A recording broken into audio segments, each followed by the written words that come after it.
Continuando sobre o aparelho psíquico, vamos ver agora nesse vídeo como eu faço para poder amenizar essa dinâmica. Então, relembrando, sempre que o ego está desarmonizado, por algum motivo, o id manda uma pulsão para ele fazer alguma coisa. Se essa pulsão está contra os valores, o superego manda ele empurrar de volta. Com o acúmulo disso, chega uma hora que vira um complexo e eu não consigo mais dar conta disso. É muita coisa. Algo interessante que tem aqui, que eu não falei no vídeo anterior, é que se eu tenho muita coisa aqui guardada e eu tenho que ficar segurando, imagina que eu tenho que ter uma força aqui, porque eu tenho várias coisas e o ego tem que ficar segurando para que isso não venha. Isso começa a ser um processo de depressão, porque toda a minha energia está para segurar coisas que eu não quero fazer. Eu sempre tenho coisas desagradáveis. Nós podemos já linkar isso com aquele ciclo de energia que nós vimos. Tem mais coisas desagradáveis do que coisas agradáveis. Como é que eu faço para amenizar isso tudo? Vamos entender um pouco a lógica, a mecânica disso. Quando é que o superego não deixa fazer? Quando está contra a lista de valores. Então quer dizer que se eu não tiver esse valor, eu faço? Sim. Se eu sou uma pessoa desonesta e vem algo para me roubar, eu roubo? Roubo. Se eu sou uma pessoa que não sou educado e aí alguém me fecha no trânsito, eu xingo? Eu xingo. Opa, então eu começo a entender um pouco. Então peraí, Edson, quer dizer que eu tenho que não ter valores? Não, não é bem por aí. O caminho é, lembra que lá no começo nós falamos como é que são os nossos valores? Eles são duais. Ninguém é 100% honesto. Nós somos ao mesmo tempo honestos e desonestos. Ninguém é 100% fiel, nós somos fiéis e infiéis. E também ninguém é 100% educado. Eu sou um pouco mal educado em alguns momentos. Então, sabendo que os meus valores são duais, eu começo a flexibilizar para que algumas coisas eu possa fazer.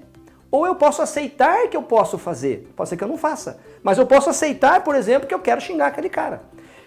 Essa vontade já não é mais recalcada, empurrada de volta. Ela começa a vir. Eu começo a aceitar quem realmente eu sou.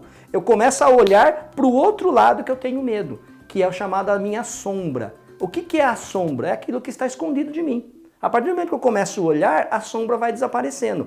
Então aceitar que muitas vezes eu tenho vontade de ser infiel, eu tenho vontade de ser desonesto, ou às vezes eu até sou desonesto. Aí eu começo a flexibilizar, o meu superego não começa a ser tão rígido. Ele começa a deixar vir, eu começo a sentir que eu tenho esses desejos.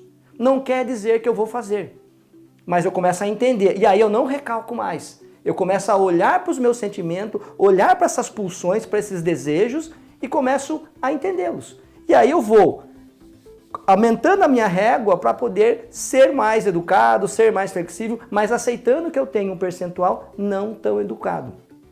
É a maneira mais sutil de eu começar a resolver isso. E aquelas coisas que estavam no passado vai se amenizando ou através de uma terapia, de um processo de regressão, ou vai se amenizando flexibilizando valores, porque aquelas histórias vão ficando mais leves, porque eu vou aceitando quem realmente eu sou e vou melhorando com o tempo.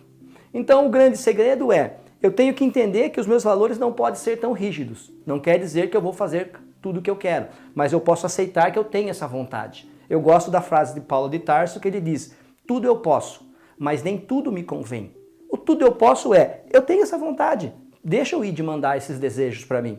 Agora, me convém? Que consequência vai ter eu fazer isso? Então eu paro e analiso, mas eu não recalco mais. Eu não vou esconder embaixo do tapete. Recalcar nada mais é eu pegar aquilo que eu não quero olhar e pôr embaixo do tapete. Chega uma hora que não dá mais.